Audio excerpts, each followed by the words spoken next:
I see a great potential of AI transforming India. Everybody is convinced that it is going to happen, but we are struggling with how it will happen. And, we have some ideas around that, which is how do we bring about systemic transformation in society with AI? Thank you for finding us. Like us, you are the growing gang of curious people keen to understand what the future holds. I, Eddie Avil, am the host of Change I Am Possible podcast, a platform and a community for disruptors, innovators, entrepreneurs, policy change makers, impact investors, dreamers, and the engineers who are working on building a tomorrow. My effort will be to probe and ask the most contextual and relevant questions, even at the risk of sounding stupid. The fourth industrial revolution is upon us, and exponential technologies stands to disrupt all industry verticals. Choice we make today will chart the trajectory of individuals, institutions, enterprise, governance, and society at large. Future demands us to be brave and bold. So let's walk together as one into this new world. A world of all-encompassing possibilities, leveraging technology, the tool that's redefining what it means to be a human. Let's challenge our traditional and linear mindset. Let's challenge the word impossible. Because if you break it down, the word itself says, I am possible. Shailesh Kumar. He was a researcher in the Google Brain team, senior scientist at Yahoo Labs, principal scientist Fair Isaac Research, and currently he is the chief data scientist at the Center of Excellence in Artificial Intelligence at India's largest telecom company, Reliance Jio. Thank you. Thank you for being part of Change I Am Possible podcast. It's a complete pleasure and honor to have you today.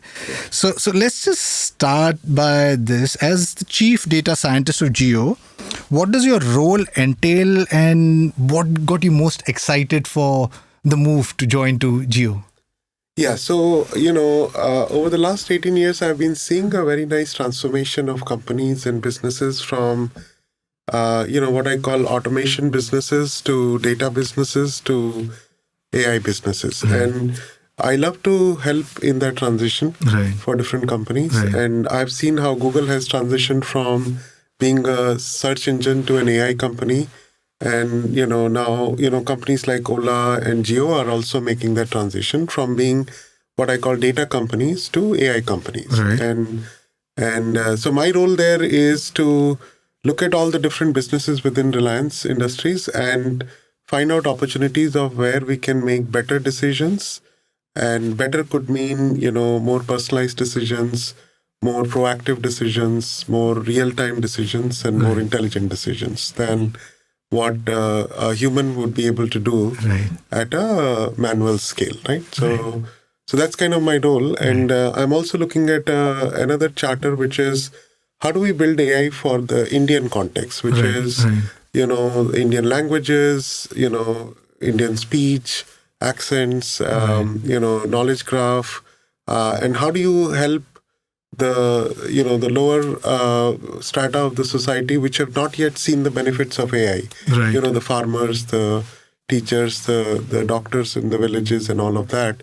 How do we bring the benefits of technology to them? So that's another part of our charter, which is building AI for India and helping the Bharat, if you will, who's not yet reached the digital bandwagon. Lovely. So can you share some more light on the acquisition of Haptik? So possibly that conversational AI platform obviously would would really help with what are you talking about? So the idea of, a lot of things have evolved in technology. One of them is what I call the interface. And, if you look at the way we talk to each other not through menus and all that. We talk to each other through speech and gestures and conversations, right? And in a way, if you want to make machines natural for humans, we need to make them a lot more human-like. So natural language conversation is a very big theme if you look at everywhere, right? All the way from Siri and Alexa and Google Voice and all of that. And I think Haptik is one of those acquisitions where we want to make all our systems so easy and to communicate with people, right? If I want to, change my plan or, buy a product or do any of that, how can I do it not through a bunch of menu system, but a simple conversation? Right. Right. Awesome. So you mentioned that you're building something for the agriculture and specifically you building AI for India. So can you talk a little bit more about the products that you building for and how you plan to reach out to though you have like around 300 million subscribers anyway at this point in time, and which is growing exponentially. But is there something that you can share with us or audience? Yeah. See. So, I'll focus on three big areas. One is agriculture, healthcare, and education. Right. So, if you look at agriculture, today, on the one side, we have a huge amount of agricultural knowledge. Right. For the past so many, millennia, we have collected agriculture knowledge. Right. But it is not available to the farmer in the language they need, in the form they need, and when they need it. Right. Now, this disconnect of the knowledge available and not available to the farmer is causing a lot of problems, right? They grow the wrong crops, they don't practice the right things, the conditions of soil and weather have changed over time. Right. So the idea is if we empower through knowledge, the real-time knowledge of what the farmers can do with their crop and, what kind of new technologies they can adopt. Right. Now, how do you do it at scale? Right. The problem is, you cannot send them to a university and learn something, but, they're in their fields, they have a cell phone, a geophone, right. and all they can do is they don't know what is a Google search or a YouTube. Right. So how do they, converse with a system on the other side that is knowledgeable, intelligent, complete in its understanding of the farm and the farmer and the soil and the crop and the pest? And how do we make all that knowledge come to answer that question, right? So a farmer may ask a question, I want to grow this crop and my soil has this kind of a quality, what do I do, right? And then we should be able to take that question and understand the context, combine it with soil IoT data, weather data, satellite data, understand his language, intent, and the context, and then come up with an answer and then complete that answer delivery in his language. Maybe send him the right video to watch and, maybe send him the right future notifications, right? So how do you solve that ignorance problem first? Right, because ignorance leads to, low yield, low income, exploitation. Right. And if we can take care of this, right, which mandi to sell your produce in, when to do the harvesting, the weather is coming, what to do to prevent your crop. So there are a lot of such things that the farmer needs to know on a daily basis. And currently, there's no system that can help them except for a lot of these, phone lines that the governments have created. Right. But, they get jammed. There's not scale is not possible. Right. So AI can really help you on the other side Right. to kind of create a persona of an agriculture expert to solve those problems. Right? Similarly, in healthcare, there's a lot of, places where there's no doctor or, and nurses available. So how do you have those people, just take a picture of the rashes on the skin or talk to a sort of an AI nurse on the back end and explain the symptoms, and she can tell you that, oh, nothing to worry, just use this local remedy, and then tomorrow you can come to the hospital and see what can be done.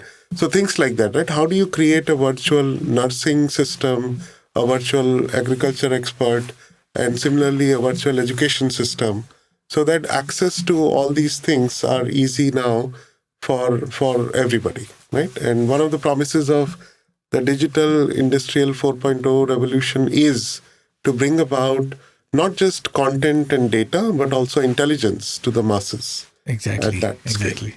Lovely. So, is there any timelines that, these products that you're talking about, I mean, in the healthcare or the agriculture space, I mean, I feel that there's going to be exponential benefits to the farmers or common people who are looking for healthcare.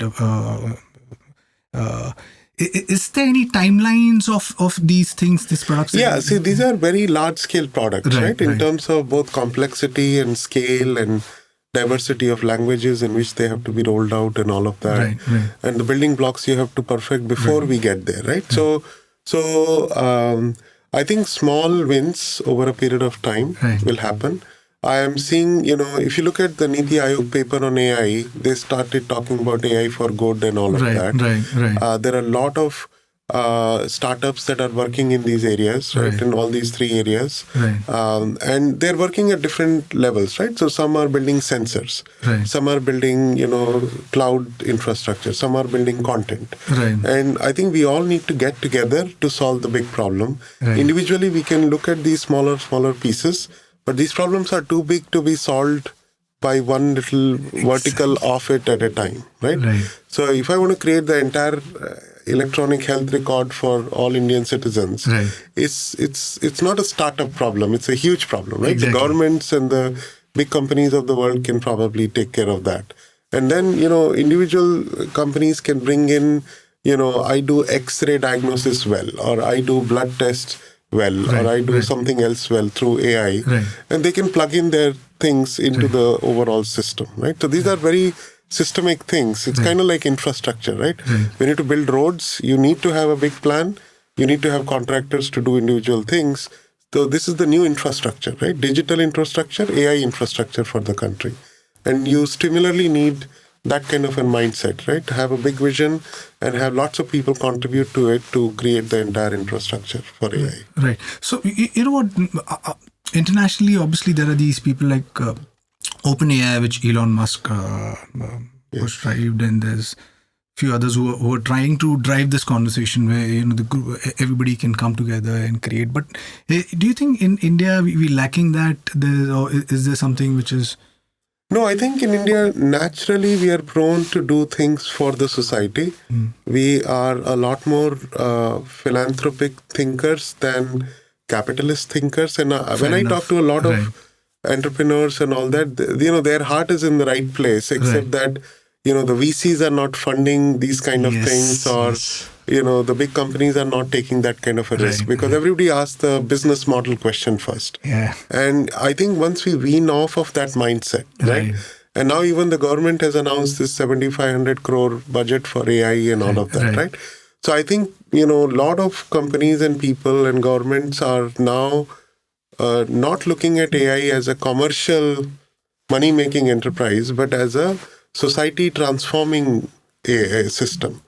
And we have to take, those kind of leap of faith and start working in a very different way in if you want to make AI work for the people. Completely. So I completely believe in that, where AI has got that potential where it can actually transform the entire society. So tell me, as an AI ML researcher, what gets you most excited about AI, and what is that one pressing problem which keeps you awake at night, and what you think that you should be solving? Yeah, so, that's a long laundry list. But see, I will talk about two aspects. One is the use case, right? Technology can only be as good as the use case you have thought about it, right? And, we can take nuclear energy and convert it to an atomic bomb or electricity, right? AI is very similar. And I'm looking for the best possible use cases of AI. And they are definitely not in things like, Alexa, change my channel, right? With voice and understanding voice and intent. That's not a profound use case of AI, right? It's a use case of convenience and all of that, right? The real profound use cases are in transforming lives of people at the bottom of the pyramid. And, so if AI can be used in that direction, it can become a very transformative force for society, right? So use case wise, I'm constantly looking at those use cases. From a technology point of view, I think we are not there yet in terms of, today the way AI is done through lots of compute, lots of data, lots of label data. I don't think that's the way humans learn. So I think unless we can pass that test, which is this how humans learn to see? Is this how humans learn to understand language? Is this how humans learn speech and produce speech and understand speech? Unless we can kind of make it more human-like, not in its output, but in its methodology also. And I think there's a lot of work to be done still on building the right kind of AI and for the right use cases of AI. So I keep thinking about these two aspects of it. And are we heading in the right direction that unless I have a billion labeled records, I cannot build a vision system. Right. But, babies don't learn that way. Right. Similarly, we don't learn to translate language by looking at parallel corpus. Right. We somehow learn to translate language, right, in a very different way. So what is it that makes what I call human AI different than what we practice right now? And can we find a way to really mimic the human intelligence process and not just the output of it? Right. I guess possibly that will also sort out the use cases also, because I guess right now I don't see those use cases which are really impacting the society in a large way. So Change IM platform is largely built as a platform to drive the future of humanity conversation forward. So I see that at this point in time, education is a big space.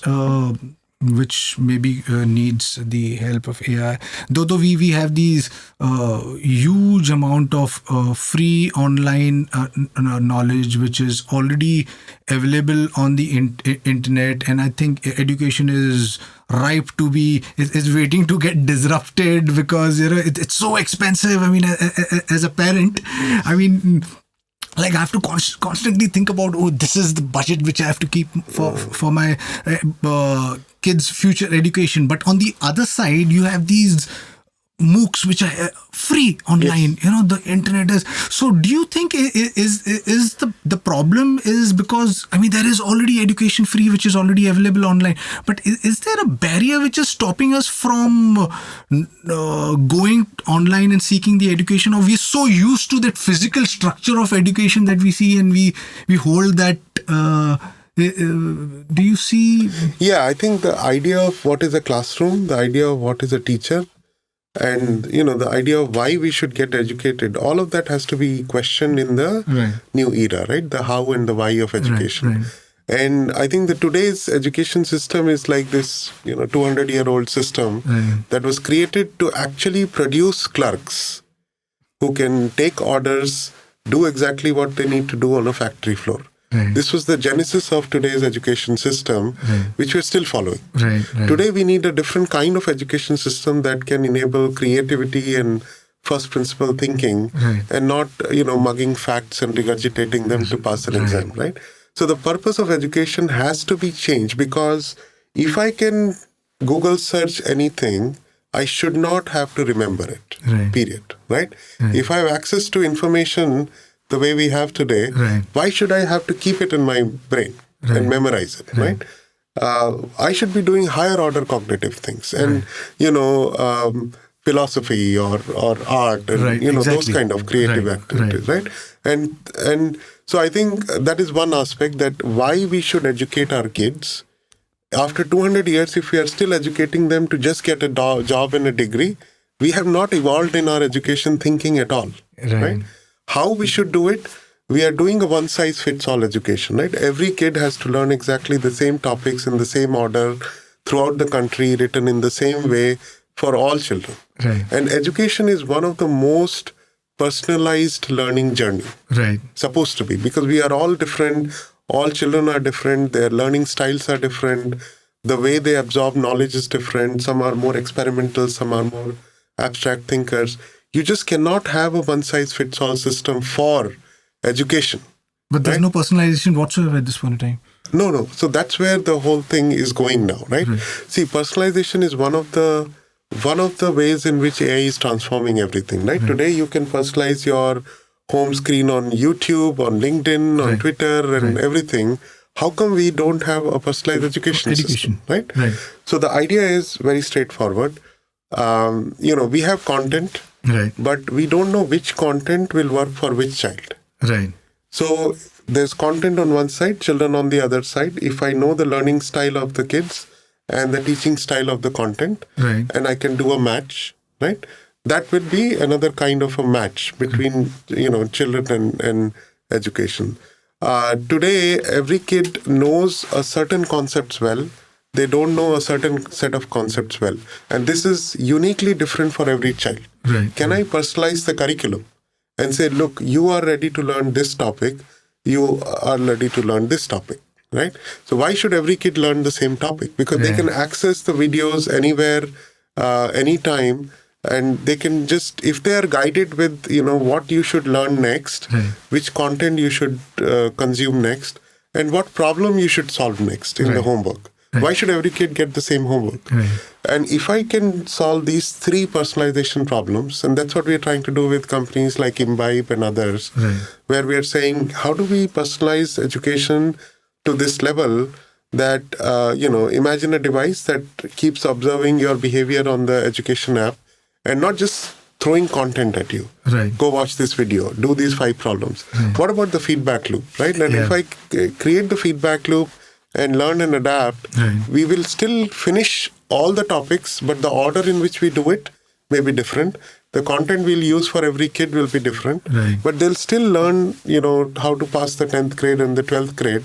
But, it can be highly personalized. So my definition of a school in the new world is not a physical building with a teacher and a bunch of students, but really there are 2 parts to education. One is what I can digitize, right? Consume content, solve problems. One is the physical part where you go get together to solve problems, do hackathons, do a lab, work together, problem solve together. Exactly. Don't sit in a classroom and listen to something. That you can do anywhere on your commute to school or whatever, right? So if we can do these 2 parts of education, digital and physical, and use the so-called buildings that we have around today, just for getting together and solving problems and building the next generation of India, and then learn whatever you need to learn at home from videos and problem solving. That kind of model, I think, will be the new hybrid model of education. And it will be very cheap and it will be very, very successful. Lovely. So your tagline on LinkedIn says, and the rest of the team also, I guess, who from the Jio AI team, says building AI for India. So do tell me more about that. And do you think India has joined the party a little too late, because there's China, US, UK, Germany, they seem to be leading the race. So do you see that we have... Yeah, so when I worked at companies like Google and Microsoft and Yahoo, I realized that they have done a fantastic job on solving the basic problems, right? How do you bring cloud infrastructure? How do you organize your data well? How do you build machine learning systems as a platform, right? So these things they have done very well, and they have applied all these things to a lot of what I call Western problems or the Western data, right? For example, if you look at NLP, everybody, when I say NLP, they think we are talking about English. Yes, we are all speaking English, but NLP doesn't mean English alone, right? It means all the 200 other languages of the world. And, when I say building AI for India, I mean things like, I don't have a digital part of speech tagger for all Indian languages today. I don't have embeddings for Indian languages. I don't have, word sense disambiguation and all of that stuff.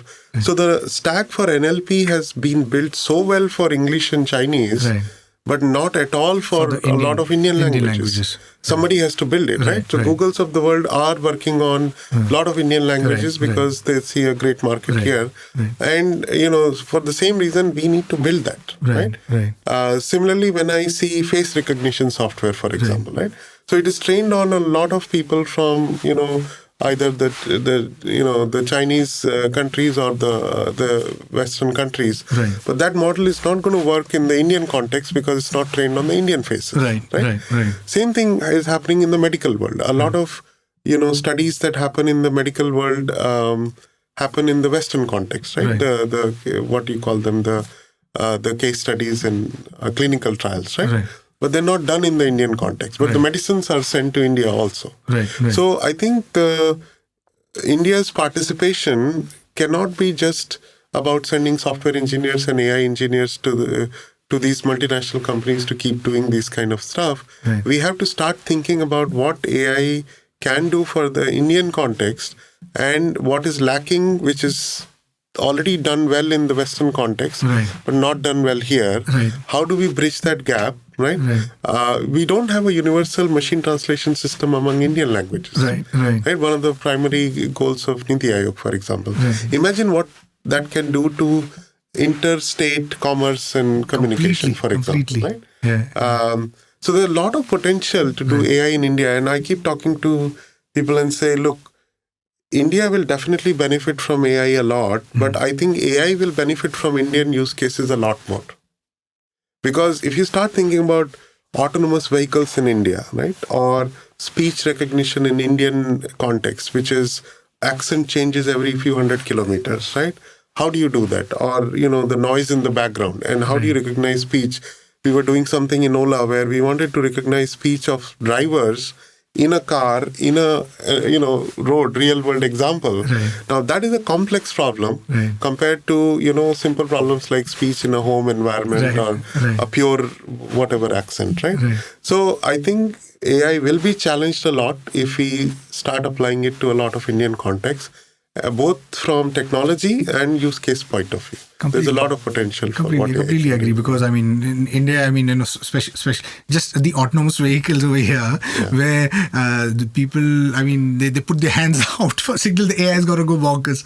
So so there's more to learn from here rather than internationally, where there's laws and everything sorted. So as a researcher, AI has gone through like various winters, and naysayers dismissing it completely. But today, it's turned opposite. It's the hype which is overpowering the larger conversation. So as a person who has seen the ups and downs over the last two decades, what are your views on the present state of AI and its future potential? So I think with the cloud and the cost of cloud coming down and the cost of deploying AI coming down, I see that it can be very universally applied.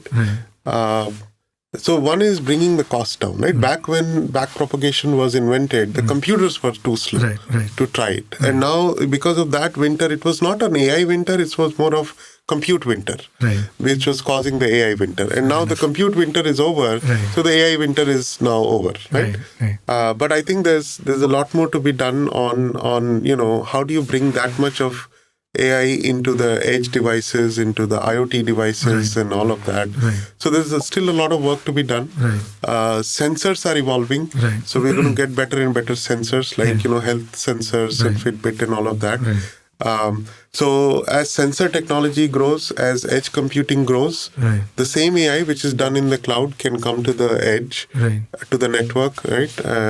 And that has another dimension of potential of what AI can do. But I think we are in a very perfect storm. This is like a perfect storm, right? So you have devices, everybody has devices. Everybody is connected. We have cloud if you want to do heavy stuff. We can collect data. We are living in the age of sensors. So when you look at the whole thing, I think we are ripe to make a completely disruptive new civilization for humanity if we just put it all together in a holistic way. So my message to data scientists is, don't look at the algorithms alone in isolation. Look at the entire system, and AI will play a very small role in the bigger solution. Right? You're going to need content. You're going to need infrastructure. You will still need people on the ground. You will need sensors all over, and all of that will come to an AI system which will do something and then bring it back to the people. So I think we need to open up and start thinking like a product person or a solution architect than just a AI data scientist. And that's when we'll start to bring out the new possibilities. So I like the part when you said the holistic effort, because I'm completely for humanity, and I know that technology is in this exponential space. Nothing is linear, and everything is going to converge. We've got AI, we've got IoT, blockchain, nanotechnology, synthetic biology, and eventually when quantum computing takes place, all of these AR, VR, MR, it's all converging together. Though with artificial intelligence right now, we still in the narrow space, but even when it's narrow space, it's taking away jobs. SDFC had this thing called 2-minute loan.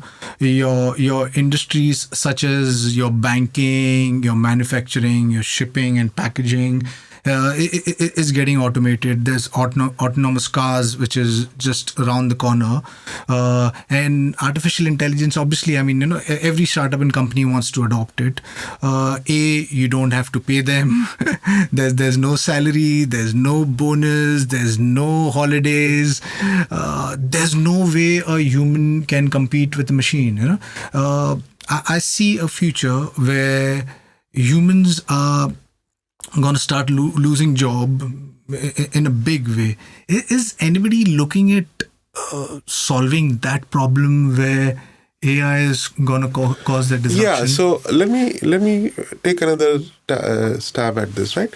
See, whenever a disruption in technology happens, right, whether let's say the invention of the motor, right? Now imagine a rickshawala complaining that, oh, now there is motor and now there are autos and I'm going to lose my job because there are autos, right?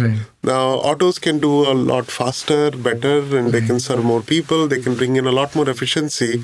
What should the rickshawala do? He should learn how to drive an auto. So as technology evolves, we have to evolve with it. Otherwise, we are not going to stay with it. And that's why upskilling and all this is a continuous process, right? And I know after a certain age, people don't want to continue to upskill. And, but I see a lot of transformation in people also, right? Even in IITs, they were learning basic computer science, and now people are learning deep learning and all. By the time they're fourth year, they're already prepared for it, right? So AI is going to take away jobs that are repetitive and mundane, right? And hopefully people will adapt and say, look, I was a cab driver, now I can do something else because autonomous vehicles are here to take care of that, right? So I think this fear that it will take away jobs should be replaced by opportunities that, look, the basic things are taken care of. I don't have to worry about communication, about transportation, about education, about agriculture. The drones are taking care of it. The whatever is taking care of it. Now the farmer can start doing new things, right? So this idea of what the new thing we would be doing when we are not doing the chores, because the chores are what AI is doing. Right? It's the same thing. A kamwali can always complain that why are you buying a dishwasher? And dishwasher is a lot more efficient. It saves a lot of water. It gets things done. There's nothing to, you can repair it. But then, how do you let AI take care of the chores so that people can do more things, higher order things, right? Creativity things and other things. So I'm sure, back when I was studying, there were, engineering and medical. But today there are like 1,000 possibilities in what people can do. Interior designer and, musicians and all of that, right? So the idea of what is a job has evolved. And say it will happen again. So I don't worry about it. AI is creating a lot more jobs right now of a higher order. And obviously, so whoever is upskilling themselves continuously has nothing to worry about. So really we have to learn the art of constant learning and not worry about keep applying what I have and stay in my comfort zone. And it's a challenge for humanity also. We should figure out ways to keep ourselves busy. Yeah, I guess so. There'll be people who will try to figure out and maybe spend their time doing creative things and being more happier, I guess, because away from the stressful day-to-day work. So, sorry, I'll give you one more example, right? So, there are companies who work on this kind of stuff, that there are a lot of people, artisans and potters and all that, who were doing great artwork, right? But their work was not getting enough value for them, monetary wise. Now there are startups and companies, what they do, they help these people just take a picture of their stuff, upload it to a website automatically, and they get lots of, buyers for their stuff at a much premium price. So suddenly it has uplifted the value of what they were doing. So there's no AI there, but look how technology has helped bring in efficiency and improve the lives of people at the same time, right? Now the middlemen could always complain that no, because of this, my job is getting lost. well, it is supposed to be lost, right? Yeah, Middlemen exactly. have no place to be in this world, who are just trying to exploit this side and that side, right? Right. So technology is bringing producers and consumers together. Look at Ola and Uber. Look at Right. Swiggy and Right. Zomato. Look at Right. all of these. So as you bring producers and consumers together Right. and remove the middle layer, you remove inefficiencies in the system. Right. And that is one way to look at what AI is doing, whether Right. it is content to people, cabs to people, or food to people, or whatever, right? It's just bringing things together, and it is increasing efficiency more than, losing jobs. Completely. So I'm completely with you, because I guess technology is one thing which is like really upgraded the entire human society, and blockchain, I think, is going to play a major role in taking the middleman out of the picture. So with AI, China has deployed facial recognition to track Uyghur, its ethnic minorities. US Army and the other governments are building autonomous weapons, AI drones, killer robots. Exoskeletons that we saw in Matrix are becoming a reality. What happens when one of these powerful AI technology goes in the hand of a wrong group or people, or terrorist per se? I mean, is that cause Yeah, of that has been a problem Hmm. since we created weapons, right? Right. Or anything that can destroy us, right? Right. Any weapon, even today, even guns, Right. or we are worried about nuclear weapons going in the wrong hands. So same thing with AI, right? Right. Anything that has a potential to destroy and goes in the wrong hands will destroy. Even cars, for Right. example, right? Right. People are driving cars into people now, right? And what can you do? Can you blame the car or the people, Right. right? So I think the technology is like an innocent child. Right. You teach it what you want to teach it. It will not have a conscience. Right. It will do what you have taught it to do. Right. Right. This is exactly true for parenting. This is true for technology. Right. And as we parent children, we have to parent technology. Right. And, if we create technology for the right use cases, we will uplift society. If we not, like the Chinese and the Russians and the Americans, the military use cases of technology are, we have made movies around it. We understand the consequences, yet we keep doing it, and that's what worries me. Right. And I think like there is a, nuclear disarmament Right. treaty going on in the world, Right. similar kind of things has to happen, that we should just put a blanket ban on this thing and say no more advanced technology for weaponization and all that. And all the countries of the world agree on it, because we all know the potential, and it'll come back to us eventually, right? Who knows? And therefore, we need a very strong regulation and a conscious Right. decision by mankind that we are not going to take this in that direction. Exactly. And I don't know how and when that will come, but Yeah. we probably need a bad news, and then we decide to shut this down, right? Exactly. Like the Facebook Right. bot or something. We Right. don't know, yeah. Right.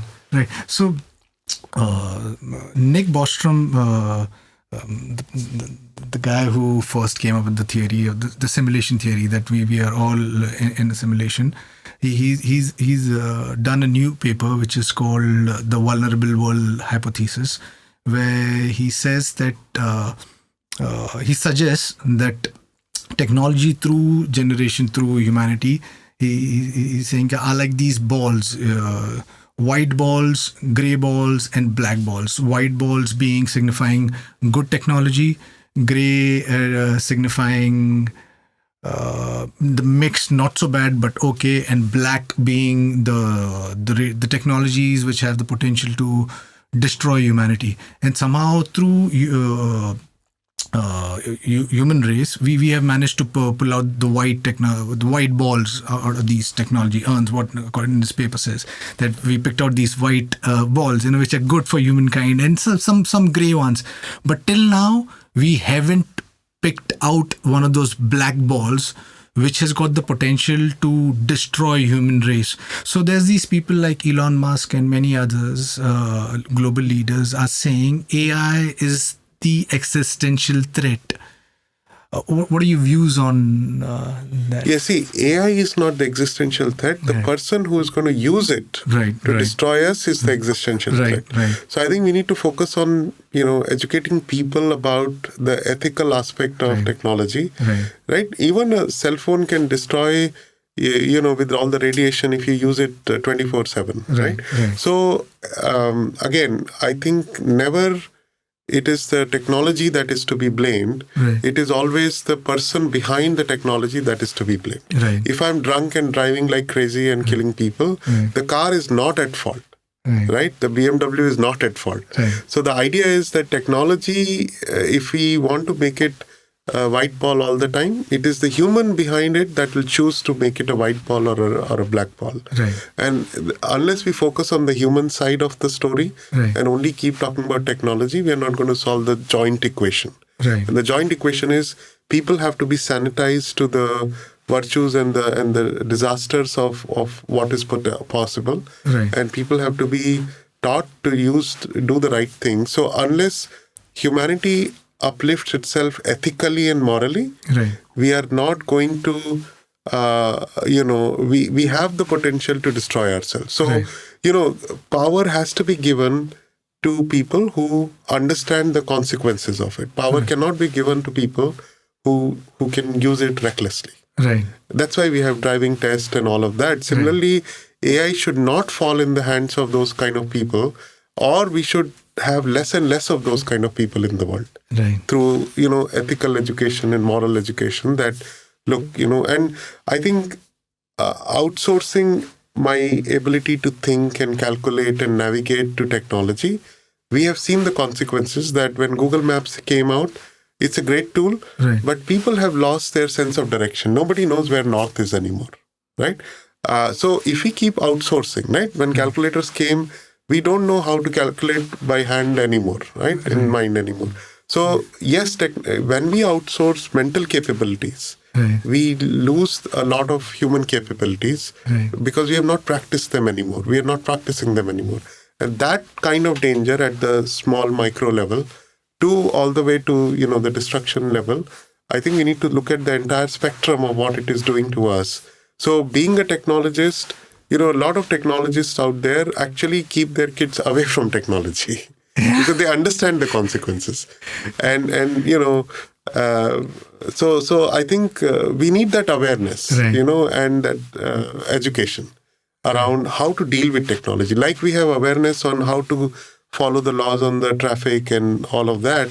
We need an awareness on what the laws of AI are and how to follow the laws of AI. So again, I'm going back to Elon Musk. So he's building something called his brain-computer interface via his company Neuralink, because he says that's the only way where we can keep humans valid when artificial intelligence really becomes powerful. So what are your views on that? Do we need something like that where we are... at times I do see a necessity, because at this point in time, we are already augmented. We are already augmented with the phones. We cannot do with the phones, and with the brain-computer interface where everything is going to be mapped, and which we'll be hooked onto the internet and we'll be connected, and there'll be a hive mind. Do you see that future where people would be open to implanting maybe like a chip to augment themselves? See, humanity has experimented with things throughout their history, right? We have experimented with so many things. And to me, this is just another experiment. And, whether we'll adopt it or not as a common thing, we are yet to see. But I think, with the silicon AI, the silicon brain and the biological brain coming together, many people have talked about the new hybrid thinking mindset, right? And whether it is needed, I don't know. Why? Because not everybody needs to be an expert doctor or an expert whatever. What are we going to do with it unless we have thought through that? Why do we need this, right? am I going to just become a better chess player because I'm connected to the cloud and able to do these moves? I don't know why we would need this yet. Right. And I think the why question should always precede the how question, right? And if I, don't see a convincing why answer, why do you need this? Then I say, okay, even if I know how to do it, why would I do it? Right? So the why question is more important right now, and people should keep asking the why question. How question, people will figure out how to do it. But I don't think that we have a valid answer for the why question. We are still looking for what the purpose of humanity as a civilization, as an individual is. And if the purpose is only to consume entertainment or to have convenient life or to have everything on your fingertips or fulfill all your desires, if that's the goal of human life, then we can go in a certain direction. But I don't think that is the goal of human life, right? So I think this will come down to that ultimate question, why we are here, and is technology the answer to all our problems, right? And now there is research in epigenetics and yoga and other places where people are talking about, the real problem for cancer is not that we have only a genetic thing. There's something beyond that. Right? Environment, the feelings we keep inside us and all that. So there is a solution beyond technology to our problems. Technology can take us only so far, and we can do so much with it. But I think there's a next level evolution that needs to happen, which is not technological in nature, which is probably spiritual in nature. And once we go there, I think we'll find the right balance between how much technology and then what else, what we should define ourselves with. And, that transition is about to happen, because I think too much of anything will get bored of it, right? How many video games can I play? How much movie and content can I watch on Netflix, right? And similarly, we'll get tired and sick of technology all the time, right? And then we'll probably realize, oh, this is not it. This is not why humanity was created. And maybe then the wisdom will prevail, and we'll now bring it down to the normal level where it needs to be. I think we are doing too much with it right now. We need to bring it down a couple of notches. And start using it for the right use cases, not for these kind of use cases. Fair enough. So yeah, spirituality. I mean, I hope that somewhere down the line, maybe the technology converges with the spirituality. So when you spoke about epigenetics, you are your specialty is also bioinformatics. So what are your views on natural selection versus intelligent design? Because I think we are in the cusp where with CRISPR-Cas9 genetic editing, the designer babies are just around the corner. There's Yang Kui He in China. He's already created the world's first CRISPR-edited babies. Now that's an open can of worms. What happens when humanity can be redesigned? Do we have mutants, which we see in the movie? Your views on that? Yeah, see, I think, half knowledge is more dangerous than no knowledge, right? And I think even now, we know very little about how genetics works. With whatever little we know, we're trying to again experiment with it. And we have done these experiments before. We created a new kind of variety of cotton, and we removed certain genes, added certain genes. It gave a higher yield. And then at some point, it was not resistant to a very common kind of a pest, and then it was all destroyed, right? So there are hidden things in our genetic makeup which we don't understand. And if we just say, no, I want a baby which will not have diabetes, maybe I'll remove certain genes, but I don't know if those genes were also related to something else. Right? And the baby becomes something else later. So this danger of pretending that we know enough to mess with nature is kind of arrogance to me. And I don't think we should venture into that. A lot of countries are now working on, this genetically modified crop, for example, right? There are different countries taking different stance on it. The Europeans have tried it, and now they're going back. Right? So I think we need to consciously think, how much can we mess with nature's way of doing things? And how can we be humble in the face of nature and say, look, I have learned so much, and what I have learned is that I don't know so much more about nature. and therefore let me not mess with it. Just being eager to, take control, that human nature of being in control, right? Of even evolution is I think it's a very dangerous direction, not because it is wrong or right ethically, but simply because I think we don't know enough. And, we don't know whether that will work out the way we want it to be worked out. Right. So fair enough. So I'm completely with you, obviously, because there are actually people who have genetic do-it-yourself kit at home at this point in time. So obviously there are people who are experimenting, and where do they stop? Yes. And will they stop? Because human creativity, we constantly pushing ourselves because we want to do something new, build that something new, and in that process we end up pushing things unknowingly. Yes, and then we trying to play God. So it's a little weird, but yeah. So as a guest faculty and mentor.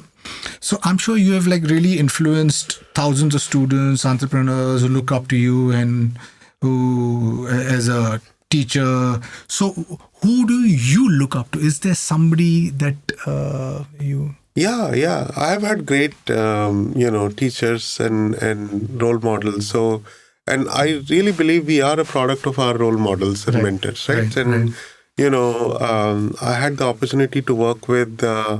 Robert Heck Nielsen, he passed away recently in my first job. He was a great thinker. He would think 10 years ahead and, those kind of things. So he was my first role model. Then I have had, in UT Austin, I had the pleasure of taking class with Dijkstra's, and he was an amazing teacher and an amazing person to just be with, right? And look at how he thinks and does things. Then, I'm very fortunate to work with Mr. Mukesh Ambani, for example. The way he thinks about how to solve India-centric problems and, make a huge disruption in the society, right? I've had role models in Google. The way these people think about how to create with all the technology and data, the next generation of AI, right? Jeff Dean and some of these guys. The open source movement that people have created. Right? Andrew NG has just pioneered this idea of AI for everyone. Knowledge has to be shared. And the first bold step of saying, whatever Stanford says, I'm going to make my course public. And it just started a revolution there, right? And I think we need more such role models in society who keep thinking about better use cases of technology and data. And I think I keep telling whoever, my students and everyone, right? First is go learn the first principle way of thinking about AI. Not just be at a superficial level of how to use this API and that API, right? Go to the depth, because, today you're just driving the car. Tomorrow you may have to fix the car. Day after tomorrow, you may have to build the car. So can you just remain at the driving level but not go deeper, right? So if you want to go deeper, really go deeper, right? Don't be at the superficial level. Second thing I talk to them about is find good use cases. Again, use cases will make technology or break technology. So don't just think about algorithms and what you study. Think about the why. Where would you apply this, right? How would you transform your industries or your society through technology is the more important question than how. How will happen? Because once you know the why, how will happen? And, you will have companies created around you who will solve that problem for you. But you need to think about what problems to be solved or worthy to be solved. And we cannot just solve commerce and, advertising and, consumerism problems all the time. We have to start solving real problems. And if we combine these two things, first principle thinking with the right use cases, we are going to create a better AI for better use cases. Yeah. So any message for, entrepreneurs, companies who are looking at adopting AI for their businesses? Would you have any? Yeah. So I think, people have this fuzzy, weird idea about AI, right? Should I learn Python or R? Should I go deep learning or this, right? It's not just a collection of tools. It's a mindset. And, in my talks, I talk about this idea of there is a systematic AI journey that you can take, right? It has 5 basic building blocks. One is the metrics you have to define well. Right. What is it that you want to optimize? Right. Second, you need to know what your knowledge about the domain is. Right. Third is what kind of data you're collecting. Fourth is what kind of state you can create from the data and what kind of actions you can take. So this AI transformation is a very systematic process. Right. You can apply it to every industry and every vertical Right. without getting bogged down by the nitty-gritty details of it. And I also talk about do a breadth first, as in create an end-to-end system that takes in the logs data you are collecting Right. all the way to generating insights and value and putting it out there in front of your customers. Right. And then close the loop. Now, each of the boxes may not be completely done well right now, but make sure you finish the loop and then you start improving the boxes. Right. Some of them are AI boxes, some of them are data boxes, some of them are front-end boxes. But having a closed loop system and iterating over it, instead of focusing on one small problem and forgetting the whole system, right?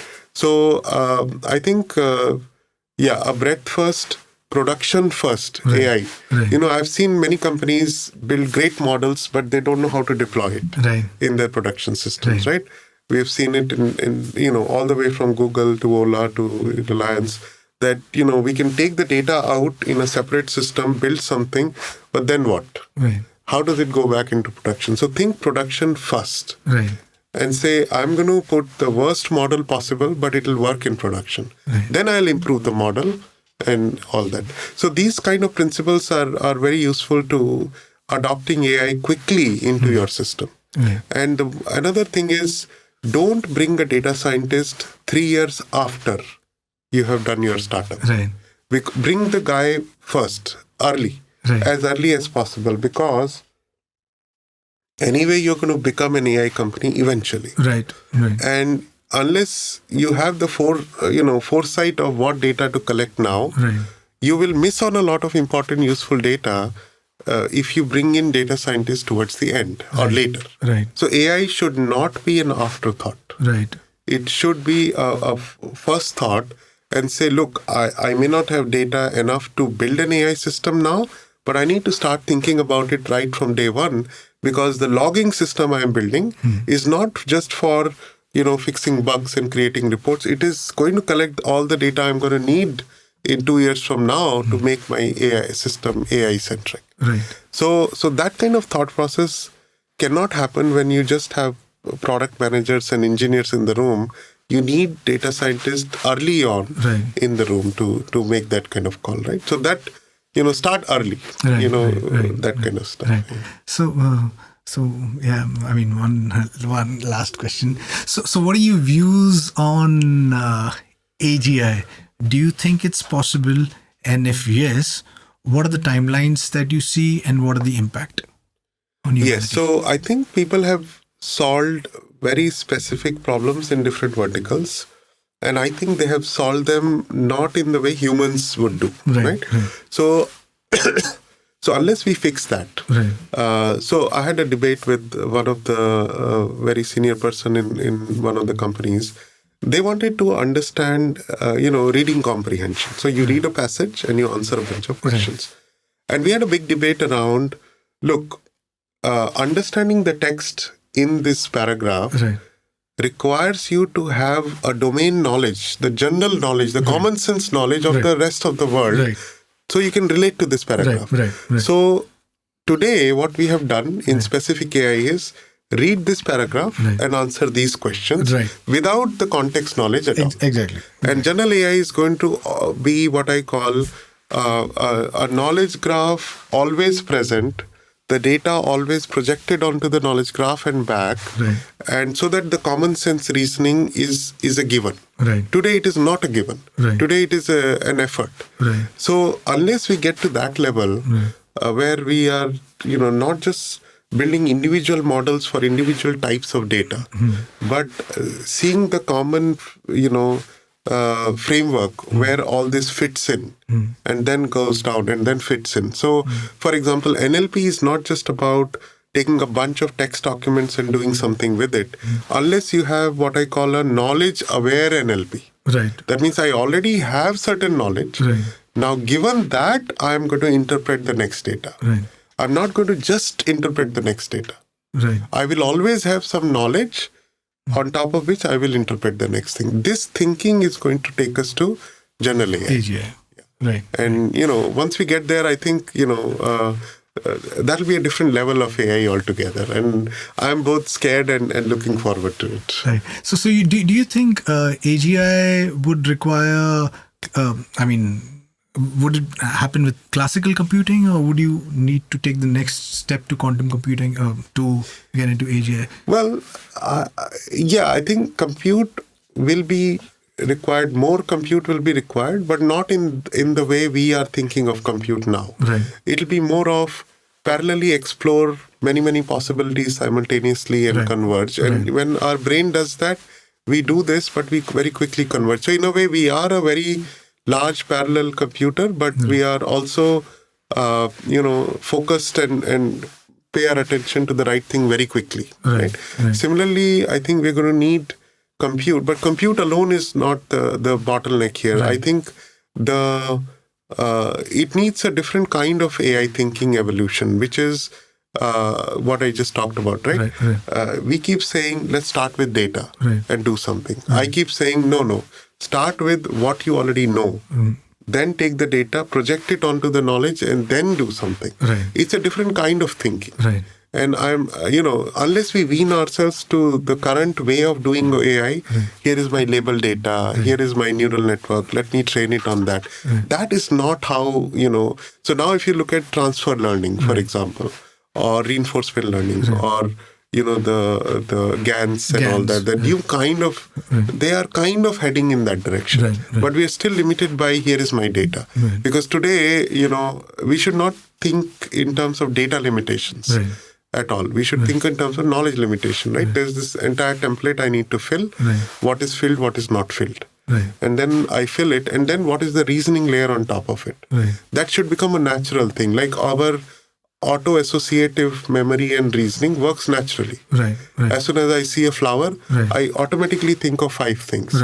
So when we get to that kind of an auto-associative reasoning, that's when it'll happen. Simulate all the senses. It'll get... Perfect. Lovely. So I would love to end on brilliant. Love to end with one last thing. What's your personal moonshot? What's your vision and with Jio or what you're building? What's your... Yeah, so I have 2 moonshots. One is how do I rethink AI? The way it is actually done in the human mind and brain. And I think there is a lot that needs to be undone and done differently. And, I have some ideas I'm trying now. And if they succeed, we'll transform the way AI is practiced. And the second is on the use cases. I see a great potential of AI transforming India. And, everybody is convinced that it is going to happen. But we are struggling with how it will happen. And, we have some ideas around that, which is how do we bring about systemic transformation in society with AI? And, we are working on many such initiatives on that front. So if these 2 things come together, doing it right and doing it for the right reason will come together. We're going to create a very big disruption. Lovely. So ending on this note, transforming AI, wish you the very best for it and transforming AI for the society. I think that's largely that we need at this point of time.